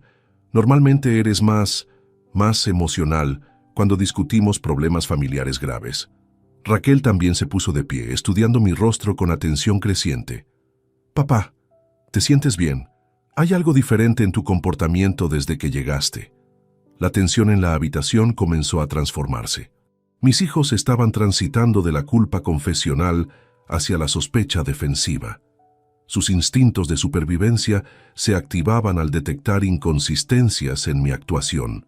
¿Diferente en qué sentido?, pregunté tratando de mantener la caracterización de abuelo confundido. Normalmente, después de escuchar algo tan perturbador, estarías gritando, llorando o al menos temblando, observó Sergio, acercándose a mí con pasos cautelosos. Pero estás demasiado tranquilo, demasiado controlado. Nerea intervino desde su posición junto a la cocina. Don Joaquín ha estado muy alterado desde el episodio de la playa. Quizás el shock lo hizo reaccionar de manera diferente. ¿Shock?, repitió Cristina mirando a Nerea con suspicacia creciente. Nerea, tú encontraste a mi padre en la playa, ¿verdad? ¿Exactamente dónde y cómo? Lo encontré cerca del aparcamiento. Parecía desorientado y preocupado por su presión arterial, respondió Nerea con la versión ensayada. ¿Pero por qué estabas tú en la playa?, presionó Raquel. Se suponía que era tu día libre y generalmente los pasas con Valeria en casa. La pregunta reveló un conocimiento detallado de la rutina personal de Nerea que me inquietó. Mis hijos habían estado monitoreando los movimientos de su empleada doméstica con una atención que sugería paranoia o preparación para algo específico. Valeria quería ir a la playa, así que decidimos pasar el día allí, explicó Nerea, pero su voz traicionaba nerviosismo creciente. Sergio se detuvo directamente frente a mí, inclinándose para examinar mi rostro. Papá, hay algo que no encaja en toda esta situación. ¿Qué no encaja? Primero desapareces misteriosamente de la playa sin explicación, luego regresas horas después con Nerea, que casualmente te encontró. Ahora nos interrogas sobre nuestros problemas financieros usando terminología legal y reaccionas con calma antinatural ante confesiones que deberían devastarte emocionalmente. Su análisis era demasiado preciso. Mi actuación había sido convincente durante la primera parte de la conversación, pero mantener la caracterización durante revelaciones tan extremas requería habilidades teatrales que no poseo. Sergio, acabo de descubrir que mis propios hijos planeaban asesinarme, dije abandonando parcialmente la simulación. ¿Esperabas que reaccionara con histeria? Esperaba que reaccionaras como nuestro padre, no como un investigador profesional, respondió con voz cada vez más tensa. Cristina se acercó a la ventana y apartó ligeramente la cortina. Papá, hay varios vehículos estacionados en lugares inusuales en nuestra calle. Una furgoneta que no había visto antes, un coche que lleva allí demasiado tiempo. Mi corazón se aceleró. El operativo policial estaba siendo detectado por mis hijos, cuya paranoia había aumentado su capacidad de observación. ¿Qué insinúas, Cristina? Insinúo que quizás tu desaparición de la playa no fue tan accidental como nos hiciste creer, respondió girándose hacia mí, con expresión cada vez más hostil. Raquel se unió a su hermana junto a la ventana. Cristina tiene razón. Hay demasiada actividad vehicular sospechosa para ser coincidencia. Sergio se dirigió hacia un cajón del mueble del salón y extrajo unos binoculares pequeños. Mientras observaba la calle a través de ellos, su expresión se endureció progresivamente. Papá, el hombre sentado en el coche azul lleva auriculares y tiene equipos de comunicación visible en el asiento del pasajero, anunció con voz fría. La furgoneta de reparto no tiene logotipos de ninguna empresa real y hay alguien vigilando desde el interior. La situación se deterioraba rápidamente. Mis hijos habían identificado la vigilancia policial y ahora me consideraban el responsable de haber atraído esa atención. ¿Qué estás sugiriendo?, pregunté, aunque ya conocía la respuesta. Estoy sugiriendo que nos traicionaste, respondió Sergio con una dureza que nunca antes había escuchado en su voz. De alguna manera alertaste a las autoridades sobre nuestras conversaciones. Nerea intentó intervenir. Señor Sergio, don Joaquín ha estado conmigo toda la tarde. No ha tenido oportunidad de contactar a nadie. ¿Toda la tarde con usted?, repitió Cristina con sarcasmo venenoso. Una empleada doméstica, que casualmente se convierte en compañía constante de nuestro padre, el mismo día que aparece vigilancia policial en nuestra calle. Nerea solo me ayudó cuando me sentí mal, protesté débilmente. Raquel regresó desde la ventana con expresión de furia creciente. Papá, ¿sabes qué creo que pasó realmente? Creo que Nerea descubrió algo sobre nuestros planes, te alertó y juntos contactaron a la policía. Eso es ridículo. ¿Es ridículo?, interrumpió Sergio acercándose amenazadoramente. Entonces explícame por qué llevas puesta una camisa diferente a la que tenías en la playa esta mañana. Su observación me impactó como un rayo. Efectivamente, durante la preparación del operativo en la comisaría, había cambiado de camisa para acomodar los dispositivos de grabación. Un detalle aparentemente insignificante que ahora comprometía toda la operación. Me cambié porque la otra estaba sudada después del episodio en la playa, mentí desesperadamente. ¿Y dónde conseguiste esa camisa nueva? No la reconozco de tu guardarropa, presionó Cristina con la perspicacia de alguien que había estado estudiando mis hábitos durante meses. Antes de que pudiera responder, Sergio se abalanzó hacia mí y comenzó a palpar mi camisa con manos expertas. Papá, hay algo duro aquí, como un botón extraño. Sus dedos encontraron el dispositivo de grabación. En ese momento, la farsa terminó definitivamente. «¡Es un micrófono!», gritó arrancando violentamente el dispositivo de mi camisa. «¡Nos está grabando!». Cristina se acercó corriendo y comenzó a examinar mis gafas. «Y esto parece una cámara diminuta». Raquel corrió hacia Nerea con expresión asesina. Tú los contactaste. Tú organizaste todo esto». «Señora Raquel, por favor», gritó Nerea retrocediendo hacia la pared. Sergio aplastó el micrófono bajo su pie con furia descontrolada. «Papá, acabas de destruir a tu propia familia. Acabas de condenarnos a todos». En ese momento exacto, como si hubiera estado esperando esa señal específica, las puertas principal y trasera de la casa se abrieron simultáneamente con estrépito ensordecedor. «Policía Nacional, al suelo inmediatamente». Agentes armados irrumpieron desde múltiples direcciones, llenando el salón con gritos de órdenes autoritarias y el sonido metálico de esposas siendo preparadas. El inspector Guerrero apareció entre los primeros agentes, dirigiéndose directamente hacia mí. «Don Joaquín, ¿está usted herido?». «Estoy bien, inspector», respondí mientras observaba cómo mis 3 hijos eran forzados al suelo con las manos detrás de la espalda. «Papá», gritó Sergio mientras le colocaban las esposas. «Nos traicionaste. Somos tu familia». «Don Joaquín», llamó la oficial Ruiz desde la entrada. «Hemos arrestado simultáneamente a Miguel Fernández el Navaja y 2 asociados en Vallecas. Encontramos documentación que confirma las amenazas contra su familia». Cristina sollozaba histéricamente mientras era levantada del suelo. «Papá, éramos tus hijos. ¿Cómo pudiste hacer esto?». «Eran mis hijos hasta que decidieron asesinarme por dinero», respondí con una firmeza que me sorprendió. Raquel me miró con odio puro, mientras era escoltada hacia la puerta. «Te arrepentirás de esto. Familia se protege, no se traiciona». «Señora Jiménez», dijo el sargento López acercándose a Nerea, «su valentía ha salvado una vida y desarticulado una organización criminal. Tendrá protección policial hasta que termine el proceso judicial». Mientras veía a mis 3 hijos siendo introducidos en vehículos policiales separados, una mezcla de alivio y devastación emocional me invadió completamente. Había salvado mi vida, pero había perdido para siempre a mi familia. Los meses que siguieron a aquella noche del 16 de julio fueron un torbellino de procedimientos legales, testimonios judiciales y revelaciones que continuaron sacudiendo los cimientos de lo que una vez consideré mi realidad familiar. El proceso judicial comenzó formalmente el 15 de agosto de 2023, cuando la Fiscalía Provincial de Valencia presentó cargos formales contra Sergio, Cristina y Raquel por tentativa de homicidio calificado, asociación ilícita para delinquir y administración fraudulenta de patrimonio ajeno. El juicio se celebró en la Audiencia Provincial de Valencia, una sala imponente con techos altos y paredes revestidas de madera oscura que reflejaban la solemnidad del sistema judicial español.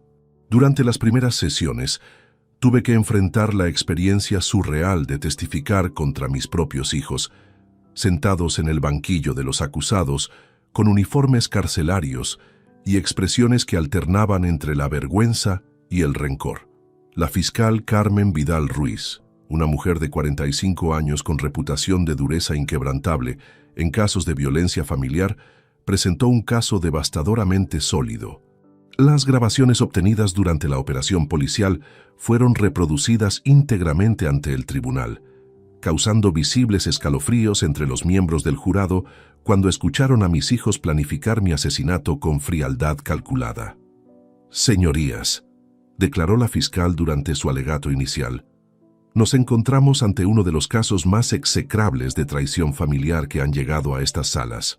3 individuos adultos, beneficiarios durante décadas del amor y generosidad de su padre, conspiraron meticulosamente para drogarlo, robarle su patrimonio completo y finalmente eliminarlo físicamente para acelerar su herencia. Los abogados defensores intentaron múltiples estrategias para minimizar la gravedad de los cargos.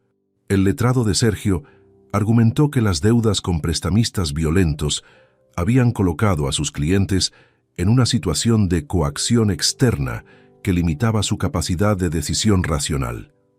La defensora de Cristina alegó que su clienta había actuado bajo influencia psicológica dominante de sus hermanos mayores. El abogado de Raquel sostuvo que ella era simplemente una víctima colateral de las decisiones de sus hermanos. Sin embargo, las pruebas presentadas por la Fiscalía eran abrumadoras. Además de las grabaciones de audio y vídeo obtenidas durante la operación policial, los investigadores habían recuperado extensos registros de comunicaciones telefónicas, mensajes de WhatsApp detallando cada fase del plan y evidencia forense que confirmaba la administración de sustancias controladas sin mi consentimiento. El testimonio más impactante fue el de Nerea Jiménez Castro. Durante 2 días completos, ella detalló ante el tribunal cómo había descubierto gradualmente la conspiración, describiendo con precisión las conversaciones que había escuchado, los documentos que había fotografiado y la decisión moral que la llevó a arriesgar su seguridad personal para protegerme. Señorías, declaró Nerea con voz firme pero emocionada, don Joaquín Morales fue la única persona que me trató con dignidad cuando más lo necesitaba. Cuando me convertí en madre soltera, él se aseguró de que mantuviera mi empleo con condiciones justas. Cuando mi hija estuvo enferma, pagó personalmente las facturas médicas sin que yo se lo pidiera. No podía permitir que una persona tan bondadosa fuera asesinada por su propia familia. Sus palabras resonaron profundamente en la sala, y varios miembros del jurado se emocionaron visiblemente mientras ella describía los detalles de mi rescate. El momento más devastador del juicio llegó cuando el tribunal reprodujo la grabación completa de las confesiones de mis hijos. Escuchar nuevamente sus voces admitiendo fríamente que habían planeado acelerar mi partida y que un accidente doméstico no sería sospechoso, me destrozó emocionalmente, pero también fortaleció mi resolución de que la justicia siguiera su curso. Sergio intentó dirigirse directamente a mí durante su testimonio. Papá, quiero que sepas que nunca habríamos llevado a cabo realmente ese plan. Era solo desesperación, solo palabras dichas bajo presión extrema. Lo miré directamente a los ojos y respondí con una calma que me sorprendió. Sergio, las grabaciones demuestran que habían establecido fechas específicas, métodos detallados y contingencias para eliminar evidencia. Eso no son solo palabras, eso es premeditación criminal. Cristina también intentó apelar a mis sentimientos paternales. Papá, somos tu familia. Hemos cometido errores terribles, pero seguimos siendo tus hijos. ¿No significa eso algo para ti? Significó todo para mí durante 78 años, respondí con voz quebrada. Pero ustedes eligieron destruir esa relación cuando decidieron que mi dinero valía más que mi vida. Raquel fue la última en testificar, y su estrategia fue la más manipulativa. Papá, mamá estaría devastada si pudiera ver cómo has destruido a nuestra familia. Ella siempre nos enseñó que la familia se perdona mutuamente. Sus palabras me hirieron profundamente, pero encontré fuerzas en la memoria de Rosa para responder. Tu madre me enseñó sobre amor incondicional, pero también sobre justicia y protección de los inocentes. Ella jamás habría tolerado que intentaras asesinar a tu propio padre. La fase más reveladora del juicio fue cuando la fiscal presentó evidencia adicional descubierta durante la investigación expandida. Los detectives habían rastreado las actividades financieras de mis hijos durante los 2 años anteriores, revelando un patrón de gastos extravagantes, financiados completamente con préstamos usurarios. Señorías, explicó la fiscal, mostrando documentos bancarios. Los acusados no cayeron en deudas por circunstancias imprevistas o crisis económicas.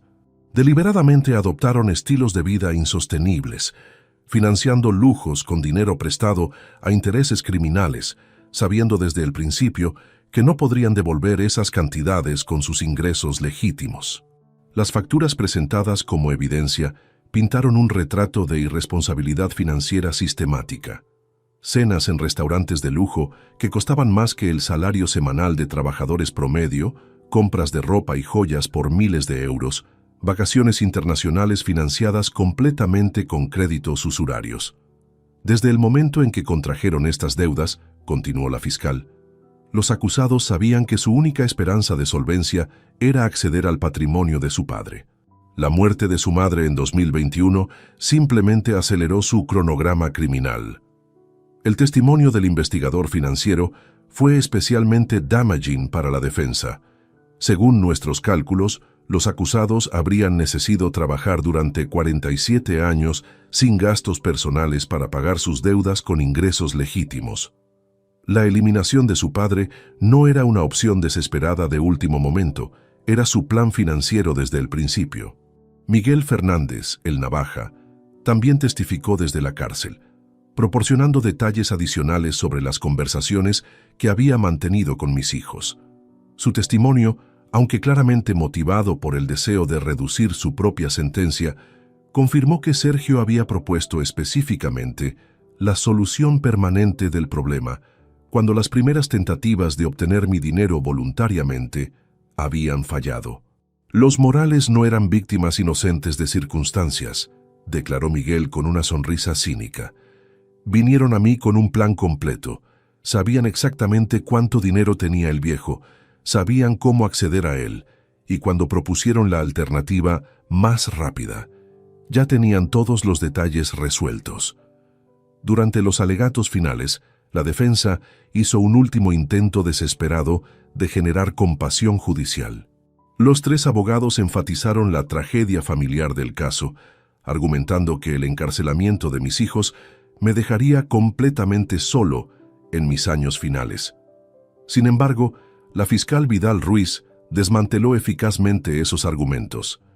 Señorías, los acusados no merecen compasión por haber destruido los vínculos familiares que voluntariamente eligieron quebrantar. Don Joaquín Morales no estará solo. Estará seguro, protegido de quienes demostraron estar dispuestos a asesinarlo por beneficio económico. El 18 de diciembre de 2023, después de 3 días de deliberación, el jurado emitió veredictos unánimes de culpabilidad en todos los cargos contra los 3 acusados. El presidente del tribunal pronunció las sentencias con solemnidad apropiada. Sergio Morales Vázquez, Cristina Morales Vázquez y Raquel Morales Vázquez son declarados culpables de tentativa de homicidio calificado por el vínculo familiar, asociación ilícita para delinquir, administración fraudulenta de patrimonio ajeno y administración de sustancias controladas sin consentimiento. Cada uno es sentenciado a 15 años de prisión efectiva, sin posibilidad de libertad condicional, antes de cumplir 10 años de la condena. Cuando escuché esas palabras, experimenté una mezcla compleja de alivio, tristeza y justicia final. Mis hijos habían recibido las consecuencias apropiadas para sus actos, pero eso no aliviaba el dolor de haber perdido para siempre a las personas que una vez fueron lo más importante en mi vida. Miguel el Navaja y sus asociados recibieron sentencias aún más severas. 18 años para Miguel por liderar la organización criminal y 12 años cada uno para sus cómplices por extorsión agravada y amenazas graves. Mientras abandonaba la sala del tribunal por última vez, Sergio me gritó desde el banquillo: «Papá, algún día te arrepentirás de esto. Somos tu única familia». Me giré hacia él una última vez y respondí: «Sergio, mi familia murió la noche que decidieron matarme. Los criminales que van a prisión hoy simplemente llevaban los nombres de mis hijos». Los meses que siguieron al juicio marcaron el inicio de la etapa más transformadora de mi existencia. Enero de 2024 llegó con una sensación de liberación que no había experimentado desde la muerte de Rosa. Por primera vez en años, podía dormir tranquilo sabiendo que nadie planeaba hacerme daño, que mis decisiones financieras eran genuinamente mías y que las personas cercanas a mí me valoraban por quién era, no por lo que poseía. La primera decisión importante que tomé fue formalizar legalmente mi relación con Nerea y Valeria. El 15 de febrero de 2024, acompañado por mi abogado y ante el notario García Valdés, el mismo que había sido manipulado años atrás por Sergio, completé los trámites para establecer un fideicomiso familiar que garantizaría el futuro económico de ambas. «Don Joaquín», me dijo el notario mientras revisábamos los documentos, «es admirable cómo ha transformado una experiencia tan traumática en una oportunidad de construir vínculos familiares genuinos». «Señor García», respondí firmando los papeles con mano firme, «he aprendido que la familia verdadera no se define por la sangre, sino por la lealtad, el cariño desinteresado y la disposición a protegerse mutuamente». Nerea lloró cuando le expliqué los detalles del fideicomiso. Había establecido un fondo educativo completo para Valeria que cubriría desde su educación primaria hasta estudios universitarios, incluyendo especialización posgraduada, si así lo deseaba. También había creado un patrimonio de seguridad que garantizaría la estabilidad económica de Nerea durante toda su vida. «Don Joaquín, esto es demasiado generoso», protestó con voz quebrada por la emoción. «Nosotras no esperábamos nada a cambio de hacer lo correcto». «Precisamente por eso se lo merecen», respondí abrazándola como a la hija que nunca pensé volver a tener. «Ustedes me salvaron la vida sin esperar beneficio alguno. Ahora quiero asegurarme de que tengan todas las oportunidades que mis hijos biológicos desperdiciaron». La integración de Valeria en mi vida fue sorprendentemente natural. Esta niña inteligente de 9 años poseía una curiosidad insaciable y una bondad innata que me recordaba constantemente por qué vale la pena construir un futuro mejor. En marzo de 2024, la matriculé en el Colegio Internacional San Patricio, una institución bilingüe prestigiosa que ofrecía programas académicos avanzados. «Abuelo Joaquín», me dijo usando el título que había adoptado espontáneamente, «¿por qué mis compañeros dicen que es extraño que mi abuelo no sea realmente mi abuelo?». Sus palabras me conmovieron profundamente. «Valeria, algunos abuelos tienen la suerte de elegir a sus nietos, y algunos nietos tienen la suerte de elegir a sus abuelos. Nosotros nos elegimos mutuamente». Durante las tardes, después de que Valeria terminaba sus tareas escolares, establecimos rutinas que llenaron mi vida de propósito renovado. Los martes y jueves la llevaba a clases de piano en el Conservatorio Municipal. Los sábados por la mañana asistíamos juntos a clases de natación en el Club Náutico Valencia.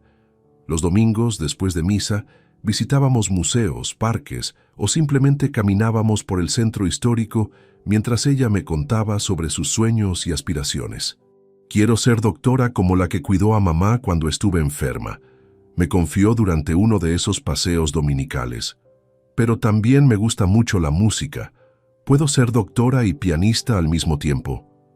Valeria, puedes ser todo lo que tu corazón y tu esfuerzo te permitan alcanzar. Le respondí mientras compraba helados en una heladería cercana a la catedral. Tu nueva situación económica te dará oportunidades que muchos niños no tienen, pero serán tus decisiones y tu dedicación las que determinen qué haces con esas oportunidades. Mi relación espiritual también experimentó una profundización significativa durante este período. Padre Antonio Romero Gil había sido mi guía durante los momentos más oscuros después de la muerte de Rosa, y ahora se convirtió en mi compañero en la construcción de algo positivo y duradero. Don Joaquín me propuso durante una de nuestras conversaciones post-misa en abril de 2024, he estado pensando en su situación. Usted ha recibido una segunda oportunidad de vida, literalmente. ¿Ha considerado cómo podría usar esta experiencia para ayudar a otros que enfrentan situaciones similares? Su sugerencia resonó inmediatamente en mi conciencia. Padre Antonio, he pensado mucho en eso. Debe haber otros ancianos que enfrentan manipulación familiar, aislamiento o abuso económico sin tener los recursos o el apoyo que yo tuve. Exactamente. Y usted tiene tanto la experiencia personal como los medios económicos para hacer una diferencia real. Durante las siguientes semanas, desarrollamos el concepto de lo que se convertiría en el Centro Rosa Vázquez de Apoyo a Adultos Mayores. El centro llevaría el nombre de mi difunta esposa, honrando su memoria mientras servía a la comunidad de la manera que ella habría aprobado completamente. En mayo de 2024, adquirí un edificio de 3 plantas en el barrio del Carmen, cerca de la parroquia, que había funcionado previamente como centro comunitario. La renovación tomó 4 meses, durante los cuales trabajé estrechamente con arquitectos, trabajadores sociales y expertos en gerontología para crear un espacio que fuera tanto funcional como acogedor. El centro incluía oficinas para asesoramiento legal gratuito, espacios para terapia psicológica, aulas para talleres educativos sobre protección financiera y una biblioteca especializada en recursos para adultos mayores. También establecimos una línea telefónica de emergencia operativa las 24 horas para ancianos que enfrentaran situaciones de abuso o manipulación familiar. Nerea aceptó mi ofrecimiento de convertirse en la directora administrativa del centro. Su experiencia personal con la detección de abuso, combinada con su comprensión intuitiva de la dinámica familiar disfuncional, la convirtió en la persona perfecta para dirigir las operaciones diarias. Don Joaquín me dijo durante la primera semana de operación en septiembre de 2024, hemos recibido 17 llamadas de personas que sospechan estar siendo manipuladas por familiares. 3 casos parecen tan graves como el suyo era. ¿Qué tipo de manipulación están experimentando? 2 casos involucran hijos adultos que presionan a sus padres para transferir propiedades, y 1 parece ser una situación donde los nietos están drogando sistemáticamente a su abuelo para acceder a su pensión mensual. La realización de que mi experiencia no era única, sino parte de un problema social más amplio, me motivó a intensificar nuestros esfuerzos. Contraté a 2 trabajadores sociales adicionales. Establecí partnerships con bufetes de abogados especializados en derecho de familia y desarrollé programas de educación comunitaria sobre señales de alarma de abuso financiero a ancianos. Durante este periodo de reconstrucción activa, recibí exactamente 47 cartas de mis hijos desde prisión. Todas seguían el mismo patrón: súplicas de perdón, promesas de cambio, apelaciones a la unidad familiar y ocasionales amenazas veladas sobre mi soledad futura sin ellos. La primera carta llegó en febrero de 2024. Sergio escribía: «Papá querido, cada día en prisión reflexiono sobre nuestros errores. Estábamos desesperados, confundidos, influenciados por personas malvadas. Pero sigues siendo nuestro padre y nosotros seguimos siendo tus hijos. Por favor, considera visitarnos para que podamos explicarte mejor lo que realmente pasó». Leí cada carta meticulosamente, pero nunca respondí a ninguna, no por crueldad, sino porque había desarrollado una comprensión clara de la diferencia entre arrepentimiento genuino y manipulación continua.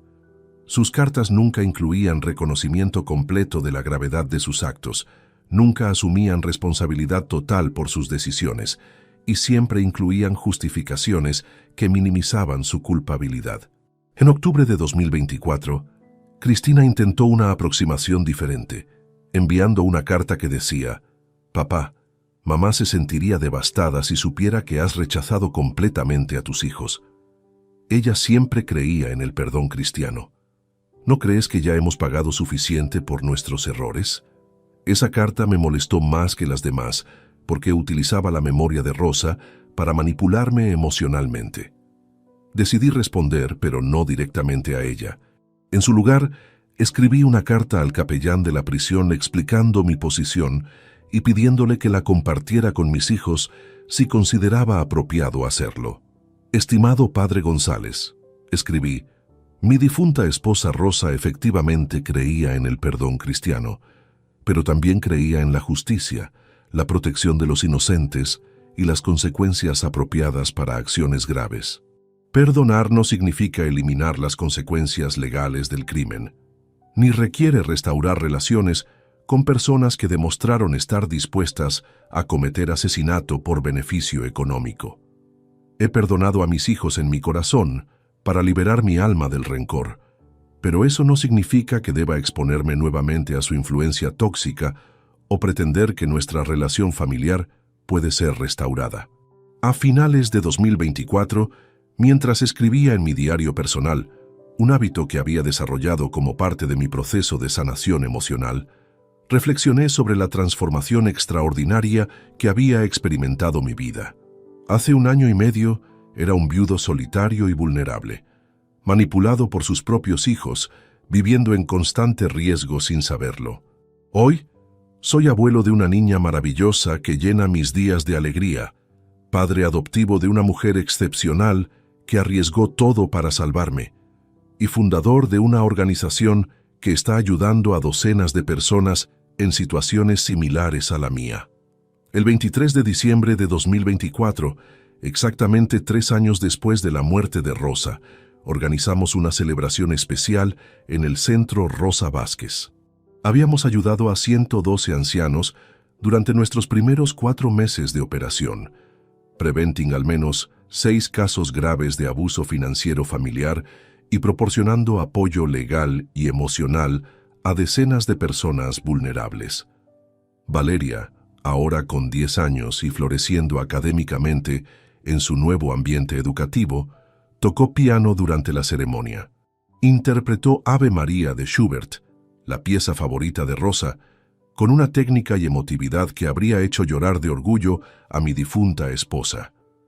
Padre Antonio ofreció una bendición especial. «Señor, bendice a esta familia que se formó no por accidente biológico, sino por elección consciente basada en amor genuino, lealtad mutua y compromiso con la justicia. Que su ejemplo inspire a otros a reconocer que la verdadera familia se construye con valores compartidos, no con vínculos sanguíneos». Mientras observaba a Nerea y Valeria iluminadas por las luces navideñas del centro, rodeadas de ancianos que habían encontrado apoyo y protección gracias a nuestro trabajo, experimenté una paz profunda que no había sentido en años. Mi fortuna financiera, que mis hijos biológicos habían codiciado tanto como para planificar mi asesinato, ahora servía un propósito que Rosa habría aplaudido completamente: proteger a los vulnerables, construir oportunidades para los meritorios y crear un legado basado en compasión activa en lugar de acumulación pasiva. Esa noche, antes de dormir en mi hogar renovado, ahora lleno de risa infantil, conversaciones significativas y la seguridad de vínculos familiares auténticos, escribí la entrada final de mi diario del año. A los 78 años, he aprendido que las traiciones más profundas pueden abrir caminos hacia las bendiciones más inesperadas. Perdí 3 hijos que resultaron ser extraños codiciosos, pero gané una hija leal y una nieta preciosa que llenan mi vida de propósito renovado. Mi dinero, que una vez representó un peligro mortal, Ahora es herramienta de protección y oportunidad para otros. Rosa estaría orgullosa de la familia que hemos construido y del bien que estamos haciendo en su memoria. Si te gustó esta historia, dale like al video, suscríbete al canal y comparte tus impresiones en los comentarios. Para escuchar la próxima historia, haz clic en la caja de la izquierda. Gracias por vernos.